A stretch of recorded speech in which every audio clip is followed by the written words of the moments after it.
that information from, and also where you can buy it all from. Right, let's go.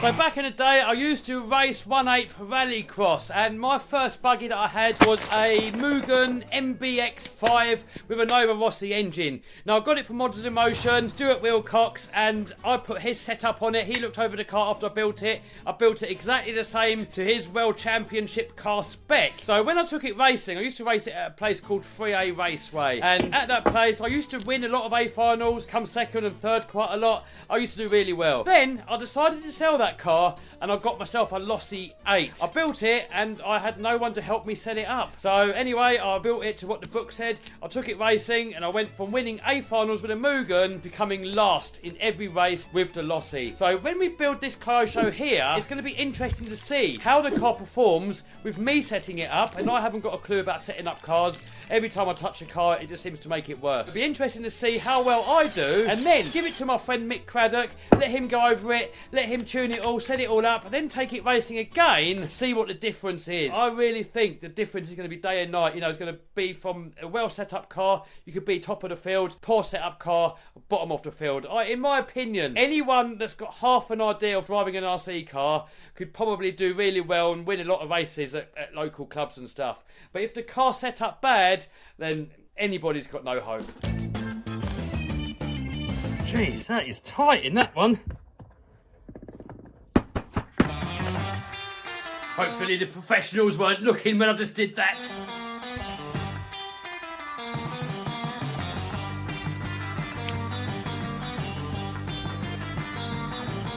So here we have a shim that we have to put onto the differential, and the idea of that is just to shim it so that you get a nice mesh. You don't want it too tight, but you don't want it too loose neither. And why is that not going in there? What's going on here? Oh, if you look here, look, it hasn't got this piece.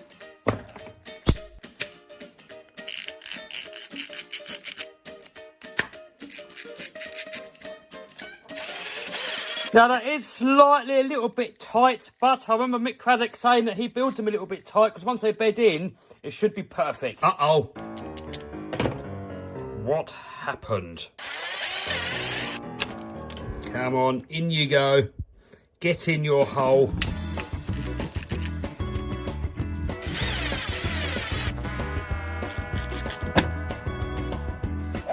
Boom!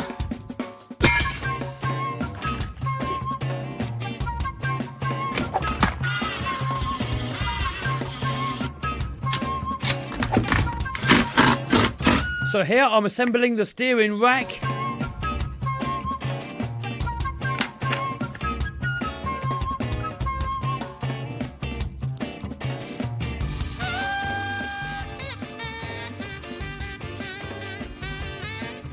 And we've got to make sure that it all moves perfectly freely, and it does. Next up, rear end assembly.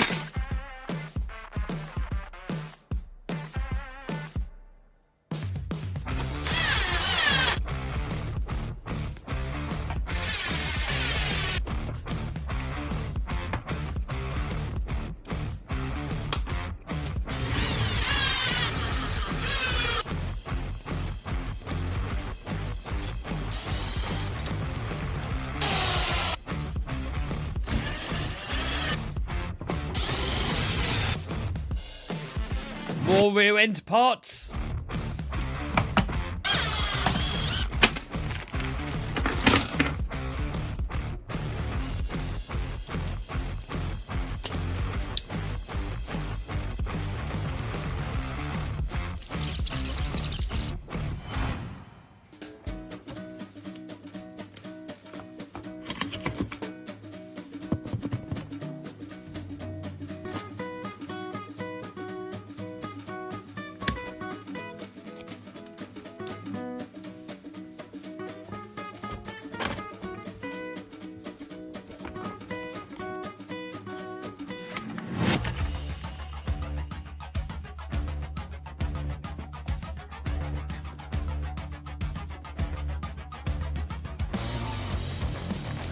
So this is just some grease that I put into a syringe.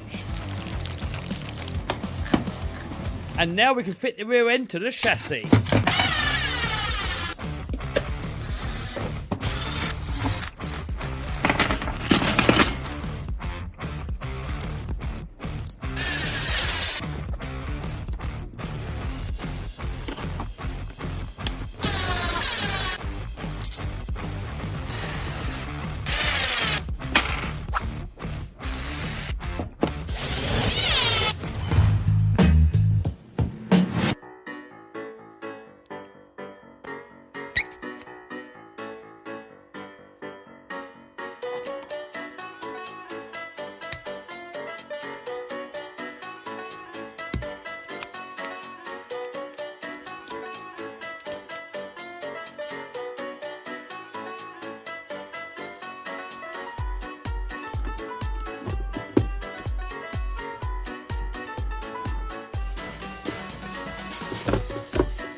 And now we can fit the completed front end assembly onto the chassis.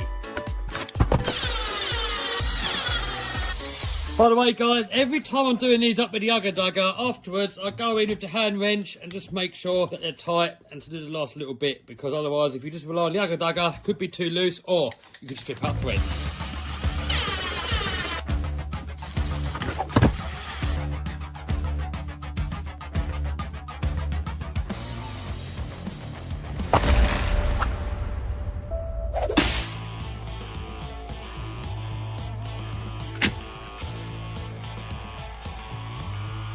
So here I'm assembling the centre diff assembly.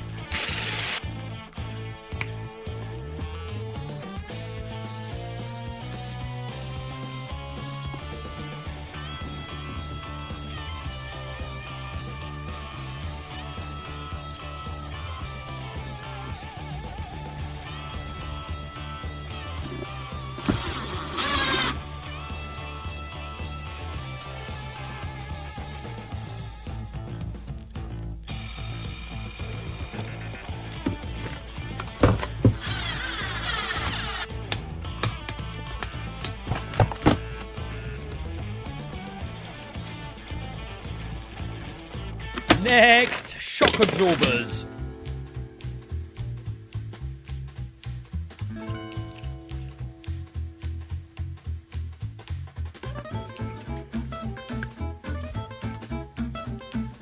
So here I'm just putting a little bit of silicone oil onto the O-rings just to lube it all up a little bit.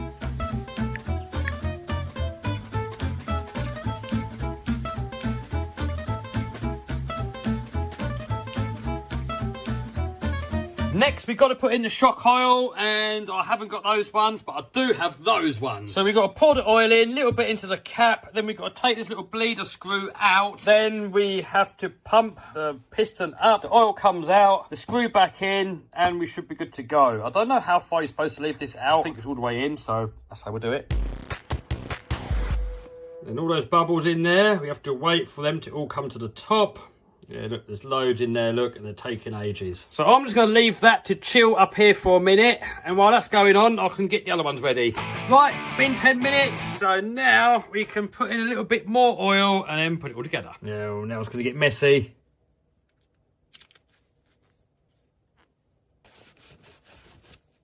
Push that in, all the extra oil should come out. Then we put this bleed screw back in, and that should be it done, hopefully. It wasn't actually that messy. Oh, that feels beautiful.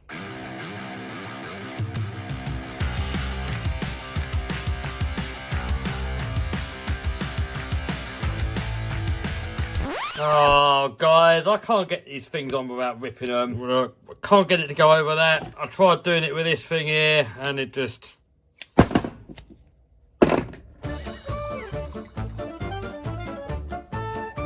That'll do.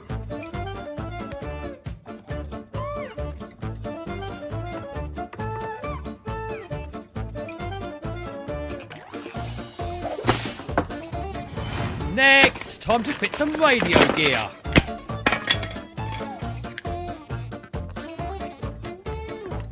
Here I'm fitting these beautiful, perfect path turbos. If you want to know where you can get them from, and the car and everything else in this video, link down below.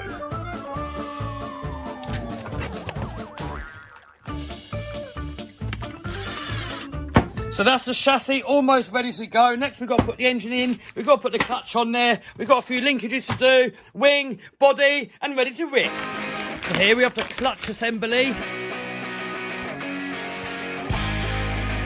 So next we need to tighten up the flywheel, and for that you need to lock up the engine. Now some people have shoved something down the carb or something down the exhaust, and I've been advised against it because you can damage the engine. So we just get a pair of mole grips and clamp it over the flywheel. You do mark the flywheel a little bit, but no big deal, better than wrecking your engine. Next, we need to get on the clutch shoes. Oh, hold on, I know a better way. Ready, ready, ready?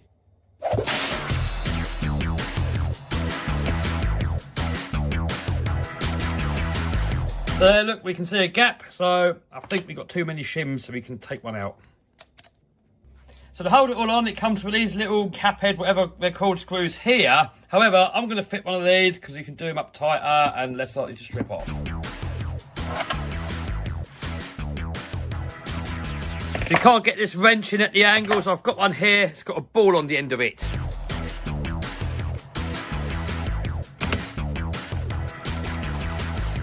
There we go, you've got the mesh all set. Now I should have probably got this clutch bell a little bit further in, but it's making full contact, it'll do. And I'm not in it, am I? Next, the exhaust.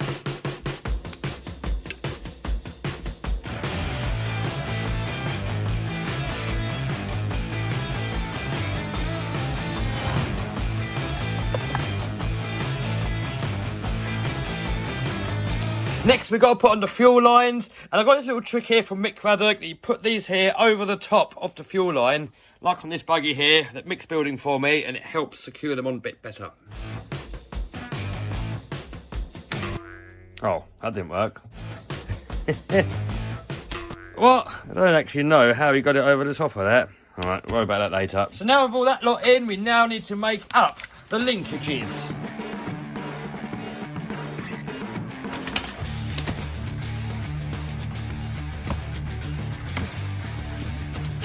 Man, everything on this build just fits together perfectly.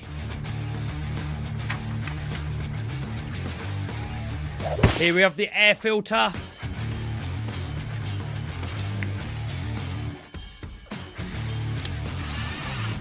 Alright, we're nearly done. So all we got to do now is set up the radio, fit some wheels and tyres, and paint the body.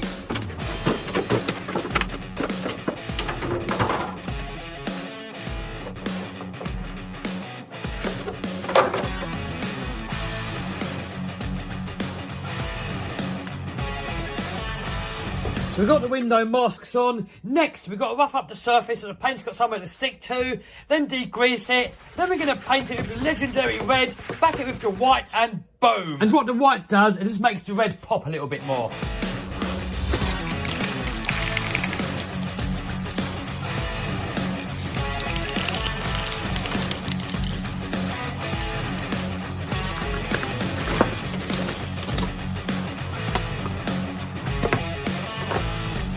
Oh, we're looking good, guys. Now here we've got the stickers. However, there's no stickers for grille and headlights. Don't know why. Being a racer, they're probably expecting people to paint it on. And in case you're wondering what the other car's been on the bench, this one here is an Inferno. What is it? An MP10 30th anniversary. This one's got all nice aluminium bits on there, carbon fibre parts, carbon fibre towers, a few other bits and bobs. This car's also going to be on this channel, maybe before or after this one. Not sure yet what order the videos are going to be in. So, you know, just do that so you don't miss it.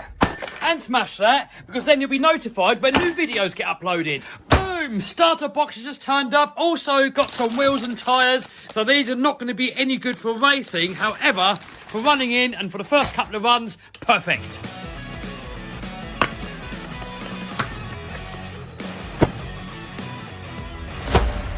So here we've got an armour infraction sticker sheet. So I think maybe we can use some of the lights from this one. Not perfect, but sometimes you've got to make use of what you've got.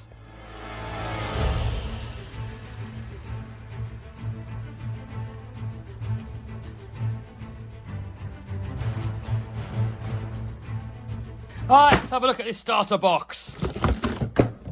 So on the top here we have a wheel. So the idea is that you get your RC, chuck it on top, push down and start your engine. So that flywheel here turns the engine over underneath here. So we need to get this stuff here and put it on top of the starter box. These pins here, they locate on the chassis, and it means when you put your buggy on top of the starter box, it lines up every time.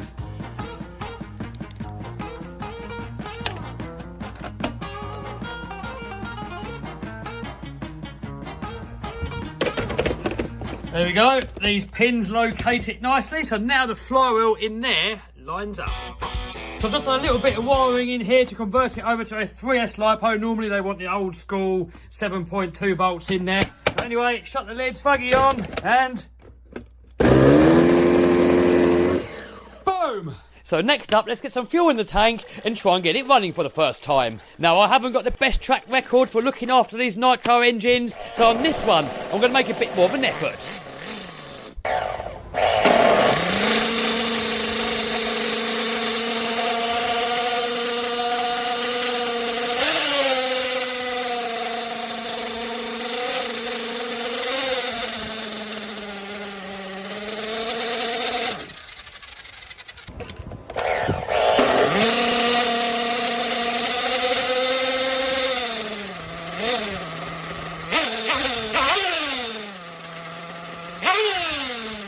So here I'm making an effort to give it like an initial tune-up before running it in.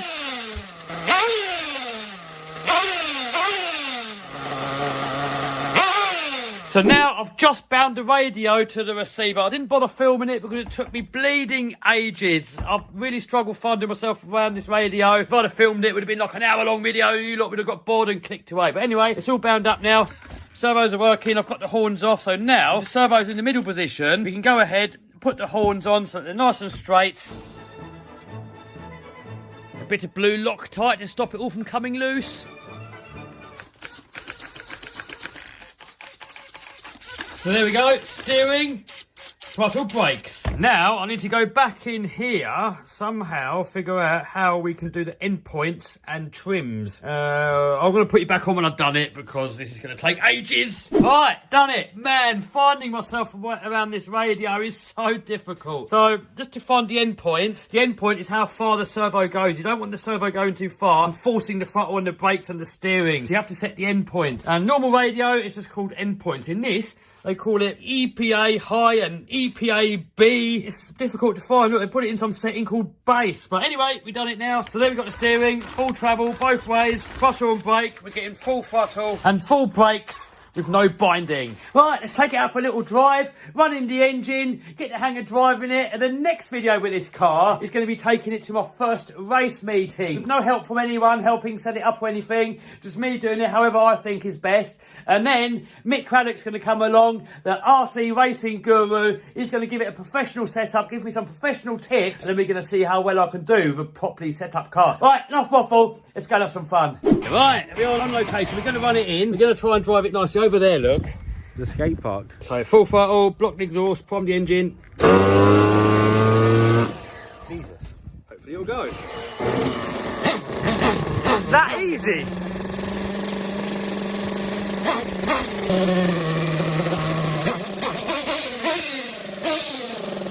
I've never seen two that one start that easily. We got to run it in. Hopefully Mick's not watching because my running in procedure is not really how you're supposed to run them in. Flat out. Get in the bottom.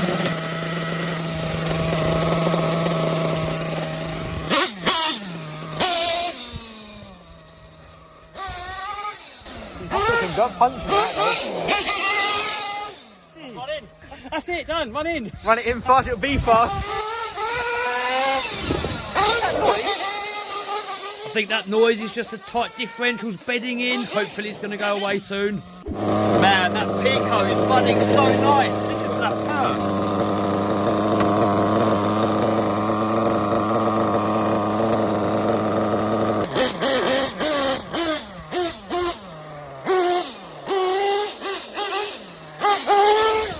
Man, these Kyosho racing kits, they handle so much better than any of those bashers out there.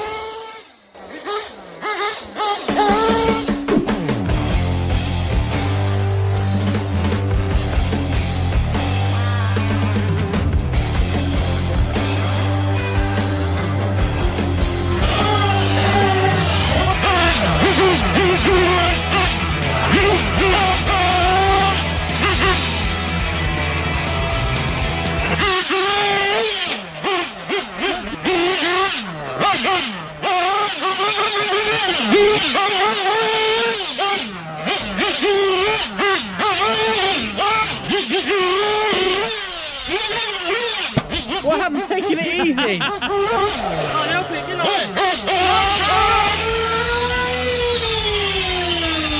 Oh!